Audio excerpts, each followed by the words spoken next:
ಪ್ರತಿ ಕ್ಷಣದ ಸುದ್ದಿಗಾಗಿ ಟಿವಿ9 ಕನ್ನಡ ಚಾನೆಲ್ಗೆ ಸಬ್ಸ್ಕ್ರೈಬ್ ಆಗಿ ಬೆಲ್ ಐಕಾನ್ ಒತ್ತಿ. ಕ್ವಾರಂಟೈನ್ ಕೇಂದ್ರದಲ್ಲಿರುವಂತಹ ಕರಾಳ ಕಥೆಗಳನ್ನು ಒಂದೊಂದಾಗಿ ಹೇಳ್ತಾ ಇದ್ವಿ. ವೃದ್ಧರೊಬ್ರು ಮಾತನಾಡ್ತಾ ಇದ್ರು, ಗರ್ಭಿಣಿಯೊಬ್ರು ಮಾತನಾಡ್ತಾ ಇದ್ರು. ಮಾತನಾಡುವಂತ ಸಂದರ್ಭದಲ್ಲಿ ಹಲವಾರು ವಿಚಾರಗಳನ್ನ ಹೇಳ್ತಾ ಇದ್ರು. ನಾವು ಈಗಾಗಲೇ ಕ್ವಾರಂಟೈನ್ ಅವಧಿಯನ್ನ ಮುಗಿಸಿದ್ದೇವೆ. ಇಲ್ಲಿ ಕೆಲವೊಂದಷ್ಟು ಜನ ಹೇಳ್ತಾ ಇದ್ದಾರೆ ಕ್ವಾರಂಟೈನ್ ಅವಧಿ ಮುಗಿದು ಹೋಗಿದೆ, ಇದಾದ ಬಳಿಕ ಏನು ಮಾಡಬೇಕು ಅಂತ ಹೇಳಿ ಮಾಹಿತಿಯೇ ಸಿಗ್ತಾ ಇಲ್ಲ. ಕ್ವಾರಂಟೈನ್ ಅವಧಿ ಕಂಪ್ಲೀಟ್ ಆಗಿದೆ, ಆದ್ರೆ ಏನ್ ಮಾಡಬೇಕು ಅಂತ ಹೇಳಿ ಗೊತ್ತಾಗ್ತಾ ಇಲ್ಲ. ಹೋಮ್ ಕ್ವಾರಂಟೈನ್ ಆಗಬೇಕಾ ಅಥವಾ ಇದೇ ಕ್ವಾರಂಟೈನ್ ಕೇಂದ್ರದಲ್ಲೇ ಇರಬೇಕಾ ಅನ್ನೋ ಬಗ್ಗೆಯೂ ಕೂಡ ನಮಗೆ ಮಾಹಿತಿ ಸಿಗ್ತಾ ಇಲ್ಲ. ಈಗಾಗಲೇ ನಾವು ಬಿಬಿಎಂಪಿ ಅಧಿಕಾರಿಗಳನ್ನ ಸಂಪರ್ಕ ಮಾಡಿದ್ದೀವಿ. ಸದ್ಯ ನಮ್ಮ ಬಳಿ ಇದ್ದ ಹಣ ಕಂಪ್ಲೀಟ್ ಆಗಿ ಖಾಲಿಯಾಗಿ ಹೋಗಿದೆ ಅಂತ ಹೇಳಿ ಕ್ವಾರಂಟೈನ್ ಕೇಂದ್ರದಲ್ಲಿರುವಂತವರು ಅಳಲನ್ನ ತೋಡಿಕೊಳ್ತಾ ಇದ್ದಾರೆ. ಬಿಬಿಎಂಪಿ ಅಧಿಕಾರಿಗಳ ಜೊತೆಗೆ ಮಾತನಾಡಿದ್ದೀವಿ. ಬಿಬಿಎಂಪಿ ಅಧಿಕಾರಿಗಳು ಏನೂ ಹೇಳ್ತಾ ಇಲ್ಲ. ನಾವು ಇಲ್ಲೇ ಇರಬೇಕಾ ಅಥವಾ ಮನೆಗೆ ಹೋಗ್ಬೇಕಾ, ನಮ್ಮ ಹತ್ರ ಹಣ ಇಲ್ಲ, ಇಂಥದೊಂದಷ್ಟು ಕಥೆಯನ್ನ ಹೇಳಿದ್ದಾರೆ. ಅಧಿಕಾರಿಗಳ ವಿರುದ್ಧ ಆಕ್ರೋಶವನ್ನ ಹೊರಹಾಕಿದ್ದಾರೆ. ಹಾಗಿದ್ರೆ ಏನೆಲ್ಲ ಮಾತಾಡಿದ್ದಾರೆ ನೋಡ ಬನ್ನಿ. ಇನ್ಫಾರ್ಮೇಶನ್ ನಮಗೆ ಸಿಗ್ತಾ ಇಲ್ಲ. ಲೈಕ್ ನೆಕ್ಸ್ಟ್ ಹೋಮ್ ಕ್ವಾರಂಟೈನ್ ಹೋಗ್ಬೇಕಾ ಇಲ್ಲ ಇಲ್ಲೇ ಇರಬೇಕಾ. ನಾವು ಆಲ್ರೆಡಿ ಬಿಬಿಎಂಪಿ ಆಫೀಸರ್ ಆಗ್ಬೋದು, ನಮ್ಮ ನೋಡಲ್ ಆಫೀಸರ್ ಆಗ್ಬೋದು, ಎಲ್ಲರೂ ಕಾಂಟ್ಯಾಕ್ಟ್ ಮಾಡಿದೀವಿ.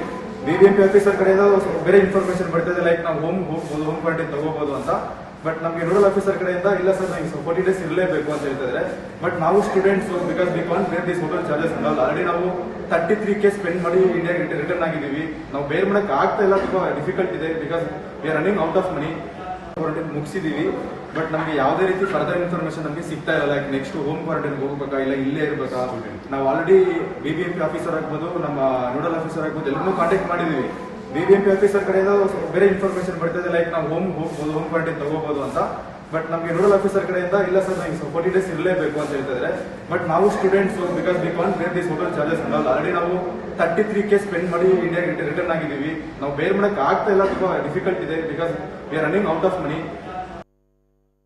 ನೋಡಿದ್ವಲ್ಲಿ ನೋಡಲ್ ಆಫೀಸರ್ ಇಲ್ಲ ನೀವು 14 ದಿನ ಇರಲೇಬೇಕು ಅಂತ ಹೇಳ್ತಾ ಇದ್ದಾರಂತೆ. ಯಾಕಾಗಿ ಹೇಳ್ತಾ ಇದ್ದಾರೆ, ಯಾರಿಗೆ ಆ ರೀತಿ ಹೇಳೋದಕ್ಕೆ ಅವಕಾಶ ಇದೆ ಈಗ? ಯಾಕಂದ್ರೆ ಸೆಂಟ್ರಲ್ ಇಂದಾನೆ ಬಹಳ ಸ್ಪಷ್ಟವಾಗಿದೆ 7 ದಿನಗಳ ಕಾಲ ಕ್ವಾರಂಟೈನ್ ಅಂತ. 14 ದಿನ ಯಾಕೆ ಅಂತ ನೋಡಲ್ ಆಫೀಸರ್ ಹೇಳ್ತಾರೆ ಅಂತ ಅಂದ್ರೆ ದುಡ್ಡು, ಇವರಿಂದ ಪೀಕೋದಕ್ಕೆ ಅವಕಾಶ ಸಿಗುತ್ತೆ.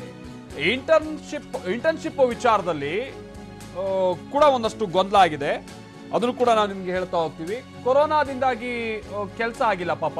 ಈಗಾಗಲೇ ಆ ದೇಶದಲ್ಲೇ 2 ತಿಂಗಳು ಕ್ವಾರಂಟೈನ್ ಅನ್ನ ನಾವು ಮುಗಿಸಿದೀವಿ. ಓಕೆ, ಪಾಪ ಇವರೆಲ್ಲ ಇಂಟರ್ನ್ಶಿಪ್ ಅಂತ ಹೋದಂತವ್ರು ಅಂತ ಕಾಣಿಸುತ್ತೆ. ದುಬಾರಿ ಟಿಕೆಟ್ ದರವನ್ನ ಕೊಟ್ಟು ನಾವು ತವರಿಗೆ ಮರಳಿದೀವಿ. ಇದು ಕ್ವಾರಂಟೈನ್ಗೆ ಒಳಪಟ್ಟಂತ ಒಂದಷ್ಟು ಮಂದಿ. ಇದು ಮತ್ತೊಂದು ಕೇಸ್ ಸ್ಟಡಿ ನಾವೀಗ ಹೇಳ್ತಾ ಇರೋದು. ಮತ್ತೆ ಕ್ವಾರಂಟೈನ್ ಹೆಸರಲ್ಲಿ 34,000 ಹಣವನ್ನ ಪೀಕ್ತಾ ಇದ್ದಾರೆ ಅಂತೇಳಿ ಕೆಲವು ವಿದ್ಯಾರ್ಥಿಗಳು ಗೋಳನ್ನ ತೋಡ್ಕೊಳ್ತಾ ಇದ್ದಾರೆ. ಇಂಟರ್ನ್ಶಿಪ್ಗೆ ಅಂತ ಪಾಪ ಇವರೆಲ್ಲ ಮಲೇಷಿಯಾಗೆ ಹೋಗಿದ್ರಂತೆ. ಅಲ್ಲಿ ಆಲ್ರೆಡಿ 2 ತಿಂಗಳು ಕ್ವಾರಂಟೈನ್ ಅನ್ನ ಮುಗಿಸಿ ಬಂದಿದ್ದಾರೆ. ಭಾರತಕ್ಕೆ ಬಂದಂತ ನಂತರದಲ್ಲಿ ಮತ್ತೆ ಕ್ವಾರಂಟೈನ್ಗೆ ಒಳಪಡಿಸಿದ್ದಾರೆ.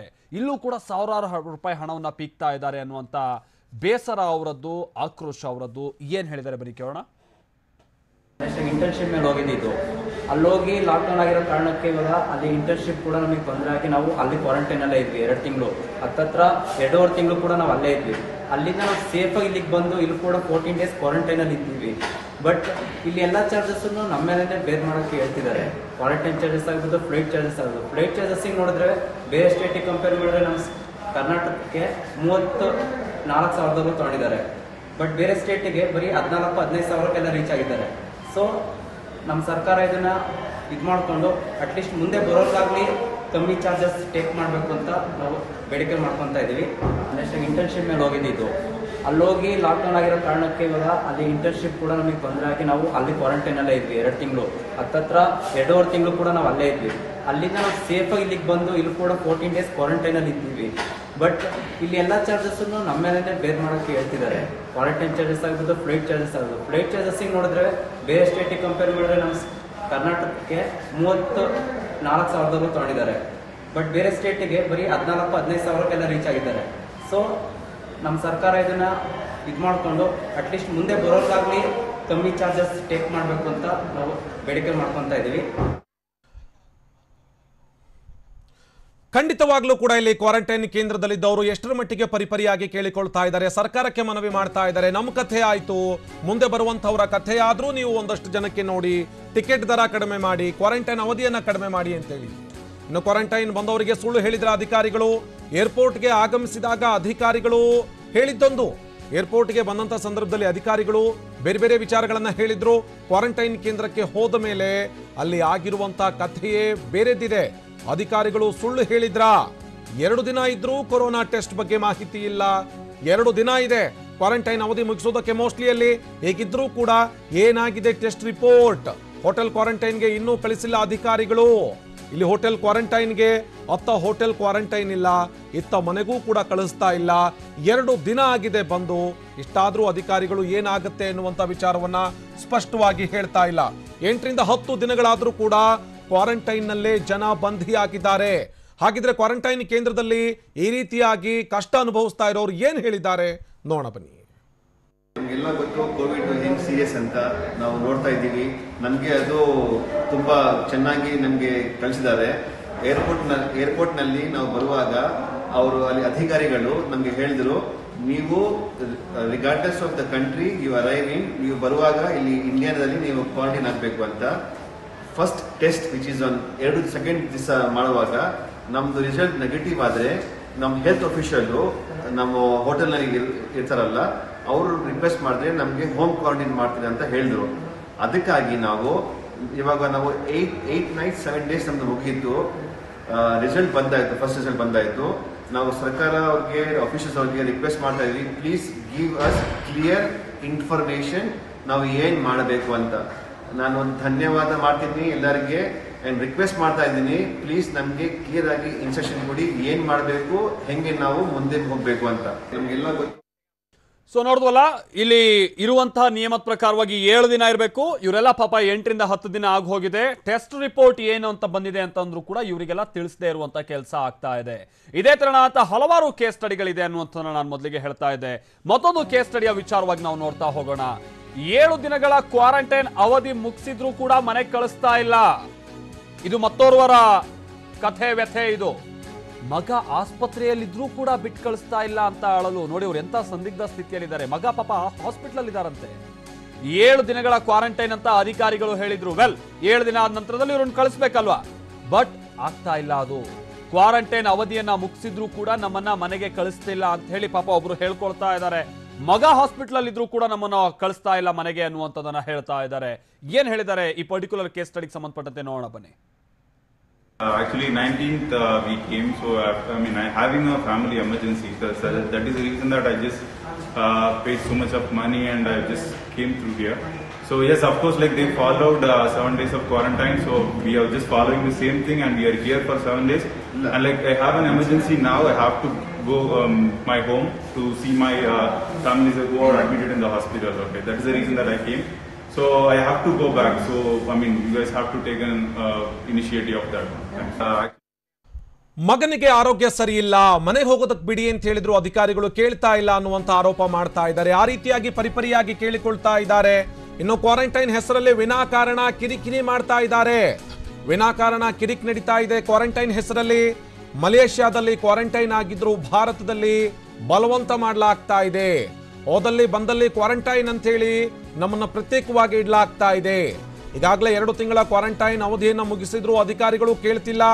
ನೆಗೆಟಿವ್ ಬಂದಿದ್ರು ಡೋಂಟ್ ಕೇರ್ ಅಂತ ಹೇಳ್ತಿದ್ದಾರೆ ಅಧಿಕಾರಿಗಳು. ಇಲ್ಲಿ ಆಫೀಸರ್ಗಳು ನೆಗೆಟಿವ್ ಬಂದಿದೆ ಅಂತ ಹೇಳಿದ್ರು ಡೋಂಟ್ ಕೇರ್. ಇಲ್ಲಿ ನಾವು ಕ್ವಾರಂಟೈನ್ ಅವಧಿಯನ್ನು ಮುಗಿಸಿದ್ದೀವಿ ಅಂತ ಹೇಳಿದ್ರು ಕೂಡ ಡೋಂಟ್ ಕೇರ್. ಅಷ್ಟರ ಮಟ್ಟಿಗೆ ಬೇಜವಾಬ್ದಾರಿತನದಿಂದ ಕ್ವಾರಂಟೈನ್ ಕೇಂದ್ರದಲ್ಲಿರುವಂತವರ ಜೊತೆಗೆ ವರ್ತಿಸ್ತಾ ಇದ್ದಾರೆ ಎನ್ನುವಂತ ಆರೋಪ ಕೇಳಿ ಬರ್ತಾ ಇದೆ. ಹಾಗಿದ್ರೆ ಯಾವ ರೀತಿಯಾಗಿ ಬೇಜವಾಬ್ದಾರಿತನ ಮೆರಿತಾ ಇದ್ದಾರೆ ಅಧಿಕಾರಿಗಳು, ಸ್ವತಃ ಕ್ವಾರಂಟೈನ್ ಕೇಂದ್ರದಲ್ಲಿದ್ದವರೇ ಹೇಳಿದ್ದಾರೆ, ನೋಡೋಣ ಬನ್ನಿ. ಎಲ್ಲರಿಗೂ ನಮಸ್ಕಾರ. ನಾವು ಮಲೇಷ್ಯಾದಿಂದ ಮೇ 19 ಭಾರತಕ್ಕೆ ಬಂದು ಇಳಿದಿದ್ದೀವಿ. ಇಲ್ಲಿ ನಮಗೆ ಸೌಕರ್ಯಗಳ ಬಗ್ಗೆ ಮಾತಾಡೋಕ್ಕೆ ಈ ಒಂದು ಮಾಧ್ಯಮ ಉಪಯೋಗಿಸ್ತಾ ಇದ್ದೀವಿ. ನಮಗೆ ಮೊದಲನೇದಾಗಿ ಸರ್ಕಾರಗಳು ಮಾಡಿಕೊಟ್ಟಿರುವ ಎಲ್ಲ ಅನುಕೂಲಗಳಿಗೆ ಧನ್ಯವಾದಗಳು. ಅದಾದ ಮೇಲೆ ನಮಗೆ ಮುಖ್ಯವಾಗಿ ತೊಂದರೆಗಳಾಗಿರೋದ್ರ ಬಗ್ಗೆನೂ ಹೇಳೋಕ್ಕೆ ಇಷ್ಟಪಡ್ತೀವಿ. ಮೊದಲನೇದಾಗಿ ನಾವು ಬಂದ ದೇಶ ನಮಗೆ ಕಾಪಾಡಿತ್ತು. 2 ತಿಂಗಳ ಕಾಲ ಅಲ್ಲಿ ಕ್ವಾರಂಟೈನ್ ಆಗಿದ್ವಿ. ಹಾಗಾಗಿ ಅಲ್ಲಿ ನಮಗೇನು ತೊಂದರೆ ಇರಲಿಲ್ಲ.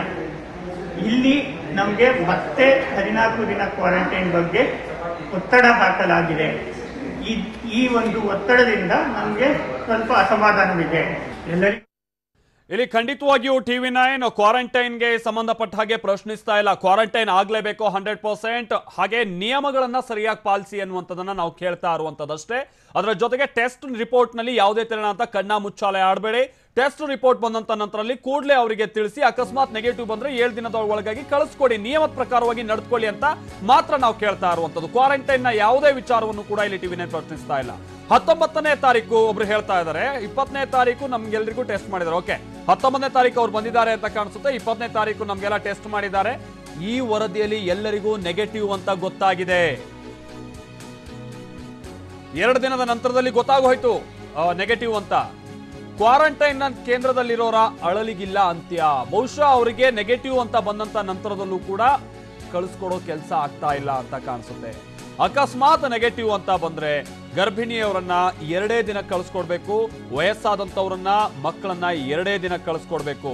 ಅಕಸ್ಮಾತ್ ಅವ್ರೇನಾದ್ರೂ ಹುಡುಗರು, ಯುವಕರು, ಯುವತಿಯರೋ ಆಗಿದ್ದು 7 ದಿನದ ಒಳಗೆ ಅವರನ್ನ ಕಳಿಸ್ಕೊಡ್ಬೇಕಾಗುತ್ತೆ. 7 ದಿನ ಅವ್ರನ್ನ ಇಟ್ಕೊಳ್ಳಿ ಕ್ವಾರಂಟೈನ್ ನಲ್ಲಿ. ಟೆಸ್ಟ್ ರಿಪೋರ್ಟ್ ಬಂದು ನೆಗೆಟಿವ್ ಅಂತ ಬಂದ್ಮೇಲೆ 7 ದಿವಸ ಆದ ನಂತರ ಕಳಿಸ್ಕೊಡ್ಲಿ. ಈಗ 7 ದಿನ ಮುಗಿದ್ರೂ ಕೂಡ ಅವರನ್ನ ಕಳಿಸ್ಕೊಡ್ತಾ ಇಲ್ಲ ಅಂತೆ. ಮುಂದಿನ 7 ದಿನ ಹೋಮ್ ಕ್ವಾರಂಟೈನ್ ಮಾಡ್ಲಿ, ನಾವು ಮನೆಯಲ್ಲ ಇರ್ತೀವಿ ಅಂತ ಅಂದ್ರೂ ಕೂಡ ಅಧಿಕಾರಿಗಳು ಇವರ ಗೋಳನ್ನ ಕೇಳ್ತಾ ಇಲ್ವಂತೆ. ಈ ಪರ್ಟಿಕ್ಯುಲರ್ ಕೇಸ್ ಸ್ಟಡಿಗೆ ಸಂಬಂಧಪಟ್ಟಂತೆ ನೋಡೋಣ ಬನ್ನಿ. 19ನೇ ತಾರೀಕು ಬೆಂಗಳೂರಿಗೆ ಬಂದ್ವಿ ಮಲೇಷಿಯಾದಿಂದ.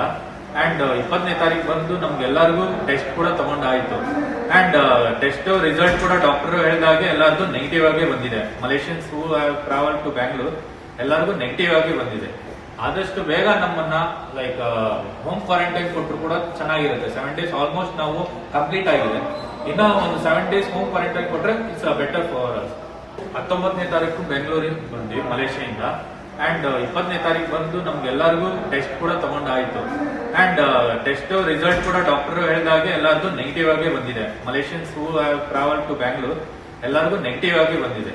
ಆದಷ್ಟು ಬೇಗ ನಮ್ಮನ್ನ ಲೈಕ್ ಹೋಮ್ ಕ್ವಾರಂಟೈನ್ ಕೊಟ್ಟರು ಕೂಡ ಚೆನ್ನಾಗಿರುತ್ತೆ. 7 ಡೇಸ್ ಆಲ್ಮೋಸ್ಟ್ ನಾವು ಕಂಪ್ಲೀಟ್ ಆಗಿದೆ. ಇನ್ನ ಒಂದು 7 ಡೇಸ್ ಹೋಮ್ ಕ್ವಾರಂಟೈನ್ ಕೊಟ್ರೆ ಇಟ್ಸ್ ಬೆಟರ್ ಫಾರ್ ಅಸ್. ಮೊದಲನೇ ಪರೀಕ್ಷೆಯಲ್ಲಿ ನೆಗೆಟಿವ್ ಬಂದಿದೆ, 2ನೇ ಪರೀಕ್ಷೆ ಮಾಡೋದಕ್ಕಿಂತ ಮುಂಚಿತವಾಗಿ ಹೋಮ್ ಕ್ವಾರಂಟೈನ್ ಆಗ್ತೀವಿ, ಬಿಟ್ಬಿಡಿ ಅಂತೇಳಿ ಕೇಳ್ತಾ ಇದ್ದಾರೆ. ಆದ್ರೆ ಅಧಿಕಾರಿಗಳು ಅದಕ್ಕೆ ಒಪ್ಪಿಕೊಳ್ತಾ ಇಲ್ಲ. 7 ದಿನ ಮಾತ್ರ ಹೋಟೆಲ್ ಕ್ವಾರಂಟೈನ್ ಅಂತೇಳಿ ಕರೆದುಕೊಂಡು ಬಂದ್ರು. 7 ದಿನ ಮಾತ್ರ ಅಂತೇಳಿ ಇಲ್ಲಿಗೆ ಕರ್ಕೊಂಡು ಬಂದಿದ್ದಾರೆ ನಮ್ಮನ್ನ. ಆದ್ರೆ ಮುಂದಿನ 7 ದಿನ ನಿಮ್ಮ ಮನೆಯಲ್ಲಿಯೇ ಕ್ವಾರಂಟೈನ್ ಅಂತೇಳಿ ಹೇಳಿದ್ರು. 7 ದಿವಸ ಮಾತ್ರ ನೀವು ಹೋಟ್ಲಲ್ಲಿರಿ, ಇನ್ನು 7 ದಿವಸಗಳ ಕಾಲ ಹೋಮ್ ಕ್ವಾರಂಟೈನ್ ನಲ್ಲಿರಿ ಅಂತೇಳಿ ಹೇಳಿದ್ರು. ಈಗ ನೋಡಿದ್ರೆ ಹೊಸ SOP ರಿಲೀಸ್ ಮಾಡಿದ್ದಾರೆ. ಈ SOPಯಲ್ಲಿ ಯಾವುದೇ ವಿವರಗಳೇ ಇಲ್ಲ. ಈ ಹೊಸದಾಗಿರುವಂತಹ ಆದೇಶದಲ್ಲಿ ಯಾವುದೇ ರೀತಿಯಾದಂತಹ ವಿವರಗಳೇ ಇಲ್ಲ. ವಿನಾಕಾರಣ ಅಧಿಕಾರಿಗಳು ಕ್ವಾರಂಟೈನ್ ಅಂತ ಹೇಳಿ ಹಿಂಸೆ ಕೊಡ್ತಿದ್ದಾರೆ ಎನ್ನುವಂತ ನಿಟ್ಟಿನಲ್ಲೂ ಕೂಡ ಮಾತನಾಡಿದ್ದಾರೆ ಕೆಲವೊಂದಷ್ಟು ಜನ. ಹಾಗಿದ್ರೆ ಹೊಸದಾಗಿ ಬಂದಿರುವಂತಹ SOP ಅದರ ಜೊತೆಗೆ ಕ್ವಾರಂಟೈನ್ ಕೇಂದ್ರದಲ್ಲಿರೋರು ಅಧಿಕಾರಿಗಳ ವಿರುದ್ಧ ಹೇಳ್ತಾ ಇರೋದೇನು ನೋಡೋಣ ಬನ್ನಿ. State government as well as the central government, they clearly mentioned that 7 days hotel quarantine plus 7 days home quarantine. But already ನಾವು 7 days ಇಲ್ಲಿ ಹೋಟೆಲ್ ಕ್ವಾರಂಟೈನ್ ಮುಗಿಸಿದೀವಿ. ಅಂಡ್ ನಾವೇನಿಲ್ಲಿ ನಾವೇನು ಸರ್ಕಾರಕ್ಕೆ ಏನು ಡಿಮ್ಯಾಂಡ್ ಮಾಡ್ತಾ ಇಲ್ಲ, ಲೈಕ್ ನಮ್ಮನ್ನ ಹೋಮ್ ಕ್ವಾರಂಟೈನ್ ಕಳಿಸೇ ಅಂತ ಹೇಳ್ಬಿಟ್ಟು ಜಸ್ಟ್ ವಿ ಆರ್ ರಿಕ್ವೆಸ್ಟಿಂಗ್. ಯಾಕಂದ್ರೆ ನಿನ್ನೆ ನಮ್ಗೆ ಆಲ್ರೆಡಿ ನ್ಯೂ SOP ರಿಲೀಸ್ ಮಾಡಿದ್ದಾರೆ. ಸೊ ಆ SOPಯಲ್ಲಿ ಯಾವುದೇ ರೀತಿ ಡೀಟೇಲ್ಸ್ ಮೆನ್ಷನ್ ಮಾಡಿ, ಲೈಕ್ ಬಿಫೋರ್ ನಾವು ಬಂದಿರೋರಿಗೆ ಇದು ಅಪ್ಲಿಕೇಬಲ್ ಆಗುತ್ತಾ ಇಲ್ಲ ನೆಕ್ಸ್ಟ್ ಬರೋರಿಗೆ ಅದು ಅಪ್ಲಿಕೇಬಲ್ ಆಗುತ್ತಾ ಅಂತ ಅದನ್ನ ಮೆನ್ಷನ್ ಮಾಡಿಲ್ಲ. ಸೊ ನಮ್ಗೆ ಅದ್ರ ಬಗ್ಗೆ ಯಾವುದೇ ರೀತಿ ಮಾಹಿತಿ ಸಿಗ್ತಾ ಇಲ್ಲ. ನಾವು ರಿಕ್ವೆಸ್ಟ್ ಮಾಡ್ತಾ ಇದ್ದಾರೆ ಅಂದ್ರೆ ಆ SOP ಪ್ರಕಾರ ಅದು ನಮಗೆ ಅನ್ವಯ ಆಗುತ್ತಾ ಇಲ್ಲ ಹೊಸದಾಗಿ ಬರೋರಿಗೆ ಅನ್ವಯ ಆಗುತ್ತಾ ಅಂತ ನನಗೆ ಸ್ವಲ್ಪ ಕ್ಲಾರಿಟಿ ಕೊಡಿ ಸರ್. ಯಾಕಂದ್ರೆ ನಮಗೆ ಬೇರೆ ಬೇರೆ ಡಿಪಾರ್ಟ್ಮೆಂಟ್ಸ್ ಕಡೆಯಿಂದ ಡಿಫ್ರೆಂಟ್ ಆನ್ಸರ್ ಸಿಗ್ತಾ ಇದೆ. ನಾವು ಯಾವ್ದನ್ನ ತಗೋಬೇಕಂತ ಅರ್ಥ ಆಗ್ತಾ ಇಲ್ಲ. ನಾವು ರಿಕ್ವೆಸ್ಟ್ ಮಾಡ್ತೀವಿ, ದಯವಿಟ್ಟು ನಮಗೆ ಯಾವುದೇ ರೀತಿ ಏನ್ ಮಾಡಬೇಕಂತ ಸ್ವಲ್ಪ ಡೀಟೇಲ್ಸ್ ಕೊಡಿ. ಖಂಡಿತ ಅನ್ವಯ ಆಗುತ್ತೆ. ಈಗ ಹೊರಡಿಸಿರುವಂತಹ SOP ಪ್ರಕಾರವಾಗಿ ಈಗ ಕ್ವಾರಂಟೈನ್ಗೆ ಒಳಪಟ್ಟಿರುವಂತವರು, ಮುಂದೆ ಒಳಪಡುವಂತವರು, ಹಿಂದೆ ಒಳಪಟ್ಟಂತವ್ರು ಕೂಡ 7 ದಿನ ಒಳಗಾಗಿ ಕಳಿಸಬೇಕು ಅನ್ನುವಂಥದ್ದು ಖಂಡಿತ ಒಳಪಡುತ್ತೆ ಈ SOPಗೆ ಸಂಬಂಧಪಟ್ಟಂತೆ. ಆದ್ರೆ ಅಧಿಕಾರಿಗಳು ಅದನ್ನ ಬೇಕು ಅಂತಾನೆ ಒಳಪಡಿಸ್ತಿಲ್ಲ ಅಂತ ಕಾಣಿಸುತ್ತೆ. ಕ್ವಾರಂಟೈನ್ ನಲ್ಲಿ ಇರುವವರ ಒಬ್ಬೊಬ್ಬರದ್ದು ಕೂಡ ಒಂದೊಂದು ಸಮಸ್ಯೆ. ಕ್ವಾರಂಟೈನ್ ನಲ್ಲಿ ಇರುವವರ ಸಮಸ್ಯೆಯನ್ನ ಸರ್ಕಾರ ಯಾಕೆ ಆಲಿಸ್ತಾ ಇಲ್ಲ? ಅಧಿಕಾರಿಗಳು ಯಾಕೆ ಈ ತರ ನಿರ್ಲಕ್ಷ್ಯ ಮಾಡ್ತಾ ಇದ್ದಾರೆ? ವಿದೇಶದಲ್ಲಿ 1 ಬಾರಿ ಕ್ವಾರಂಟೈನ್ ಆಗಿದ್ದಾರೆ, ಇಲ್ಲೂ ಕೂಡ 2ನೇ ಬಾರಿಗೂ ಅವರು ಕ್ವಾರಂಟೈನ್ ಆಗಿದ್ದಾರೆ. ನೆಗೆಟಿವ್ ಅಂತ ವರದಿ ಬಂದಿದ್ರು ಕೂಡ ಕ್ವಾರಂಟೈನ್ ನಲ್ಲಿ ಇಟ್ಟಿದ್ದಾರೆ. ಕ್ವಾರಂಟೈನ್ ನಲ್ಲಿ ಇಟ್ಟಿರೋದಕ್ಕೆ ಸಮಸ್ಯೆ ಇಲ್ಲ, ನೆಗೆಟಿವ್ ಅಂತ ವರದಿ ಬಂದ್ರೂ ಕೂಡ ಅವರನ್ನ ಕಳಿಸ್ಕೊಡ್ತಾ ಇಲ್ಲ. ನಮ್ಮ ಕೈಯಲ್ಲಿರುವಂತಹ ಹಣ ಖಾಲಿ ಆಗ್ತಾ ಇದೆ, ಮನೆಗೆ ಕಳಿಸ್ಕೊಡಿ ಅಂತ ಇಲ್ಲೊಂದು ಒಬ್ರು ಕೇಳ್ಕೊಳ್ತಾ ಇದ್ದಾರೆ ಸರ್ಕಾರವನ್ನ. ಈ ಪರ್ಟಿಕ್ಯುಲರ್ ಕೇಸ್ ಗಳಿಗೆ ಸಂಬಂಧಪಟ್ಟಂತೆ ಏನ್ ಹೇಳಿದ್ದಾರೆ ಬನ್ನಿ ಕೇಳೋಣ. Yes, so everybody has their own problems here. It's a humble request to the state government of Karnataka that please understand our problems. We are very much safe people. We have already conducted, personally I have conducted a coronavirus test before coming here, which came out negative in Malaysia. I conducted again after coming here, which is again negative. So even if you want to conduct one more time, third time also, I please request, do it as soon as possible because we are running out of funds. I have taken money from my friends to pay for the flight. Now I don't know how I'm going to pay for the quarantine charges here. So it's a humble request, please do something as soon as possible. ಇದರ ಜೊತೆಗೇನೆ ಒಂದು ಬಹಳ ಬೇಸರದ ಸಂಗತಿ ಒಂದು ತಿಳಿದು ಬರ್ತಾ ಇದೆ. ನಮಗೆ ಇದು ದಕ್ಷಿಣ ಕನ್ನಡದಿಂದ ತಿಳಿದು ಬರ್ತಾ ಇರುವಂತಹ ವಿಚಾರ. ಕ್ವಾರಂಟೈನ್ನಲ್ಲಿ ಇದ್ದಂತಹ ಸಂದರ್ಭದಲ್ಲಿ ಒಂದು ಅನಾಹುತ ಆಗಿ ಹೋಗ್ಬಿಟ್ಟಿದೆ. ಗರ್ಭಿಣಿಗೆ ಸೂಕ್ತ ಚಿಕಿತ್ಸೆ ಸಿಗದೆ ಮಗುವೊಂದು ಹೊಟ್ಟೆಯಲ್ಲೇ ಸಾವನ್ನಪ್ಪಿದೆ ಅನ್ನೋದು ತಿಳಿದು ಬರ್ತಾ ಇದೆ. ಗರ್ಭಿಣಿಯ ಹೊಟ್ಟೆಯಲ್ಲೇ ಮಗು ಮೃತಪಟ್ಟಿದೆ ಅನ್ನೋದು ತಿಳಿದು ಬರ್ತಾ ಇರುವಂತಹ ಮಾಹಿತಿ. ದಕ್ಷಿಣ ಕನ್ನಡದಲ್ಲಿ ಈ ಘಟನೆ ನಡೆದಿದೆ. ಮೇ 12ನೇ ತಾರೀಕಿನಂದು ದುಬೈನಿಂದ ವಿಮಾನದಲ್ಲಿ ಆ ಗರ್ಭಿಣಿ ದುಬೈನಿಂದ ಬಂದಿರ್ತಾರೆ. ದಕ್ಷಿಣ ಕನ್ನಡದ ಮಂಗಳೂರು ಏರ್ಪೋರ್ಟ್ಗೆ ಪಾಪ ಗರ್ಭಿಣಿ ಬಂದಿರ್ತಾರೆ ದುಬೈನಿಂದ 12ನೇ ತಾರೀಕಿನಂದು. ಬಳಿಕ ಗರ್ಭಿಣಿಯನ್ನ ಹೋಟೆಲ್ ಕ್ವಾರಂಟೈನ್ ಮಾಡಲಾಗಿತ್ತು ಅನ್ನುವಂಥದ್ದು ಗೊತ್ತಾಗ್ತಾ ಇದೆ.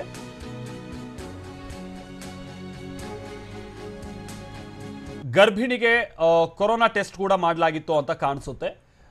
ಬಟ್ ಈ ಕ್ವಾರಂಟೈನ್ನ ಅವಧಿಯಲ್ಲೇ ಅವರ ಹೊಟ್ಟೆಯಲ್ಲೇ ಮಗು ಸಾವನ್ನಪ್ಪಿದೆಯಾ ಅಂತ ಅದು ನಮಗಿನ್ನೂ ಸ್ಪಷ್ಟತೆ ಗೊತ್ತಾಗಬೇಕಾಗಿದೆ. ಬಟ್ ಇನ್ನೊಂದು ವಿಚಾರ ಅಂತಾರೆ, ಗರ್ಭಿಣಿಯನ್ನು ಎಷ್ಟು ದಿನ ಕ್ವಾರಂಟೈನ್ಗೆ ಒಳಪಡಿಸಿದ್ರು ಅನ್ನುವಂಥದ್ದನ್ನು ನೋಡೋಣ. ಯಾಕಂದರೆ ಗೈಡ್ಲೈನ್ಸ್ ಪ್ರಕಾರವಾಗಿ ಕೇವಲ ಈ 2 ದಿನದ ಒಳಗಾಗಿ ಕಳಿಸ್ಕೊಡ್ಬೇಕು ಅನ್ನುವಂಥ ನಿಯಮ ಇದೆ. ಮುಂಚೆಯಿಂದನೂ ಕೂಡ ಇದನ್ನು ಪಾಲಿಸ್ಕೊಂಡು ಬರಲಾಗ್ತಾ ಇದೆ. ಬಟ್ ಇಲ್ಲೇನಾಗಿದೆ ಅನ್ನೋದನ್ನು ತಿಳ್ಕೊಳ್ಳೋಣ. ಪೃಥ್ವಿರಾಜ್ ನಮಗೆ ಇದಕ್ಕೆ ಸಂಬಂಧಪಟ್ಟಂತೆ ಮತ್ತಷ್ಟು ಡೀಟೇಲ್ಸ್ ಅನ್ನು ಕೊಡ್ತಾರೆ. ಪೃಥ್ವಿ, ಇವರನ್ನ ಎಷ್ಟು ದಿನ ಕ್ವಾರಂಟೈನ್ಗೆ ಒಳಪಡಿಸಿದ್ರು ಪೃಥ್ವಿ? ಯಾಕಂದರೆ 2 ದಿನದ ಒಳಗಾಗಿ ಕಳಿಸ್ಕೊಡ್ಬೇಕು ಅನ್ನುವಂಥ ನಿಯಮ ಇದೆ. ಆಮೇಲೆ ಕ್ವಾರಂಟೈನ್ನ ಅವಧಿಯ ಸಂದರ್ಭದಲ್ಲೇ ಮಗು ಅವರ ಹೊಟ್ಟೆಯಲ್ಲೇ ಮೃತಪಟ್ಟಿರೋದಾ? ಏನ್ ಕತೆ ಪೃಥ್ವಿ? ಮಲ್ತೇಶ್, ಇಲ್ಲಿ ಪ್ರಮುಖವಾಗಿ ಇವ್ರನ್ನ ಕ್ವಾರಂಟೈನ್ಗೆ ಅಂದ್ರೆ 14 ದಿನಗಳ ಕಾಲ ಫಸ್ಟ್ ಇಡ್ಬೇಕು ಅಂತ ಆಗಿತ್ತು. ಸೊ ಅದು ಇಟ್ಟಿದ್ರು. ಅಂದ್ರೆ ಈಗ ಏನು ಕರ್ನಾಟಕ ಸರ್ಕಾರದ ಗೈಡ್ಲೈನ್ಸ್ ಪ್ರಕಾರ ಅವ್ರನ್ನ ಫಸ್ಟ್ ನೆಗೆಟಿವ್ ಬಂದ್ರೆ ಇಮಿಡಿಯೇಟ್ ಅವ್ರನ್ನ ಡಿಸ್ಚಾರ್ಜ್ ಮಾಡಿ ಕಳಿಸ್ಬೇಕು ಅಂತ ಇತ್ತು. ಆದ್ರೆ ಈಗ ಏನು 12ನೇ ತಾರೀಕು ಫ್ಲೈಟ್ ಬಂತು, ಆ ಟೈಮಲ್ಲಿ ಇವ್ರನ್ನ ಟೆಸ್ಟ್ ಮಾಡಿದಂತ ಸಂದರ್ಭದಲ್ಲಿ ನೆಗೆಟಿವ್ ಬಂದಿತ್ತು. ಅದಾದ ಬಳಿಕ ಇವ್ನ ಡಿಸ್ಚಾರ್ಜ್ ಮಾಡ್ಬೇಕಾಗಿತ್ತು. ಆದ್ರೆ ಅಲ್ಲಿಂದ ಕಳಿಸ್ಲಿಕ್ಕೆ ಜಿಲ್ಲಾಡಳಿತ ರೆಡಿ ಇರ್ಲಿಲ್ಲ. 2ನೇ ರಿಪೋರ್ಟ್ ಬರ್ಲಿ ಅಂತ ವೇಟ್ ಮಾಡ್ತಾ ಇದ್ರು. ಸೊ ಅದಾದ ಬಳಿಕ 14 ದಿನಗಳ ಕಾಲ ಆದ ನಂತರ 2ನೇ ರಿಪೋರ್ಟ್ ಕೂಡ ನೆಗೆಟಿವ್ ಬರುತ್ತೆ. ಸೊ ಆಗ ಅವ್ರನ್ನ ವಾಪಸ್ ನೀವು ಹೋಮ್ ಕ್ವಾರಂಟೈನ್ ಆಗ್ಬೋದು ಅಂತ ಹೇಳಿ ಜಿಲ್ಲಾಡಳಿತ ಅನುಮತಿಯನ್ನು ನೀಡುತ್ತೆ.